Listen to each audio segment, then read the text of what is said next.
പ്രിയ പ്രേക്ഷകർക്ക് സീരിയൽ ന്യൂസിലേക്ക് സ്വാഗതം. കൂടുതൽ സീരിയൽ ന്യൂസുകൾ അതിവേഗം ലഭിക്കുന്നതിനായി ഈ ചാനൽ സബ്സ്ക്രൈബ് ചെയ്യുക, ബെൽ ഐക്കൺ മറക്കാതെ ക്ലിക്ക് ചെയ്യുക.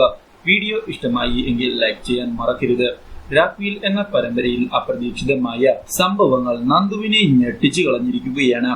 സത്യങ്ങളെല്ലാം അപ്രതീക്ഷിതമായി അറിഞ്ഞത് മാനസിയെ ഞെട്ടിച്ചു കളഞ്ഞതിനെ തുടർന്ന് മാനസി തുളസിയെ കാണുന്നതിനായി ചെല്ലുന്നു. ഇതേ തുടർന്ന് തുളസി മാനസിയോട് താൻ എന്താണ് ചെയ്യേണ്ടത് എന്ന് ചോദിക്കുകയും പണ്ടത്തെ പുരാണങ്ങളിലെ പോലെ ശീലാവതിയാകാൻ മാനസിക്ക് സാധിക്കുമോ എന്ന് ചോദിക്കുകയും ചെയ്യുന്നു. എന്താണ് ഉത്തരം പറയേണ്ടത് എന്നറിയാതെ മാനസി പകച്ചു പോയതിനെ തുടർന്ന് അച്ഛനെ തിരികെ ഇവിടേക്ക് കൊണ്ടുവരണമെങ്കിൽ താൻ കാരാളിയിലേക്ക് പോകണമെന്നുള്ള കാര്യം ഉറപ്പ് തന്നെയാണ് എന്ന് തുളസി വ്യക്തമാക്കുകയും ചെയ്യുന്നു.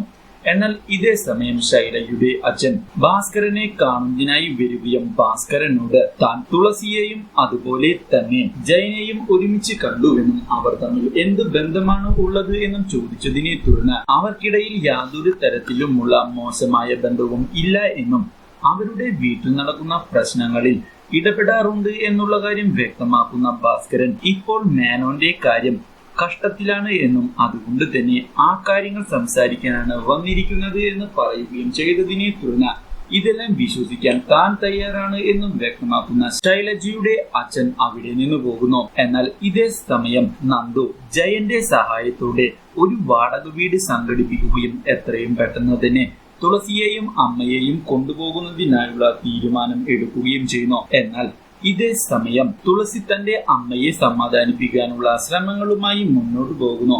ഇതേ തുടർന്ന് തുളസിയെയും അമ്മയെയും തിരികെ കൊണ്ടുപോകുന്നതിനുള്ള തീരുമാനമെടുക്കുന്ന നന്ദു കാര്യങ്ങൾ അറിയിക്കുന്നതിനായി മേലേപ്പാട്ടേക്ക് വന്നതിനെ തുടർന്ന് അവിടെ വെച്ച് നന്ദുവിനെ കാണുന്ന മാനസി നന്ദുവിനെ എല്ലാവിധത്തിലുമുള്ള സ്വാതന്ത്ര്യവും ഇപ്പോഴും ഇവിടെ ഉണ്ട് എന്ന് പറയുകയും തന്റെ പേരിലായതുകൊണ്ട് ഇവിടേക്ക് വരാതിരിക്കേണ്ട ആവശ്യമില്ല എന്ന് വ്യക്തമാക്കുകയും ചെയ്യുന്നു. പക്ഷേ ഇതെല്ലാം നിന്റെ ചതികളാണ് എന്നുള്ള കാര്യം തനിക്ക് അറിയാമെന്ന് വ്യക്തമാക്കുന്ന നന്ദു ഇതിലൊന്നും താൻ വീഴാൻ പോകുന്നില്ല എന്ന് വ്യക്തമാക്കുകയും ഇതേ തുടർന്ന് തുളസിയെയും അമ്മയെയും ചെന്ന് കണ്ട് ജയന്റെ സഹായത്തോടെ ഒരു വാടക വീട് ഏർപ്പാടാക്കി കഴിഞ്ഞുവെന്നും എത്രയും പെട്ടെന്ന് തന്നെ ആ വീട്ടിലേക്ക് പോകുന്നതിനായി ഒരുങ്ങാനും ആവശ്യപ്പെടുന്നു. എന്തായാലും ആ വീട്ടിലേക്ക് വരാൻ ഒരുക്കമാണ് എന്നുള്ള കാര്യം വ്യക്തമാക്കുന്ന തുളസി ഈ തീരുമാനത്തിൽ നിന്ന് മാറാൻ ഉദ്ദേശിക്കുന്നില്ല എന്ന് പറയുകയും ചെയ്യുന്നു. ഈ കാര്യം അറിയുന്നത് നന്ദുവിനെയും സന്തോഷിപ്പിച്ചതിനെ തുടർന്ന് ഉടൻ തന്നെ അതിനുവേണ്ടി തയ്യാറായിരിക്കാൻ നിർദ്ദേശം നൽകുന്ന നന്ദു അവിടെ നിന്ന് പോകാൻ ഒരുങ്ങുന്നു. എന്നാൽ നന്ദുവിനോട് കാര്യങ്ങളെല്ലാം തുറന്നു പറയുന്ന തുളസി മാനസിയുടെ സ്വഭാവത്തിൽ മാറ്റങ്ങൾ വന്നിട്ടുണ്ട് എന്ന് അറിയിക്കുകയും ഇനിയും അവളോട് ശത്രുത പുലർത്തേണ്ട ആവശ്യമില്ല എന്ന് വ്യക്തമാക്കുകയും ചെയ്യുന്നു.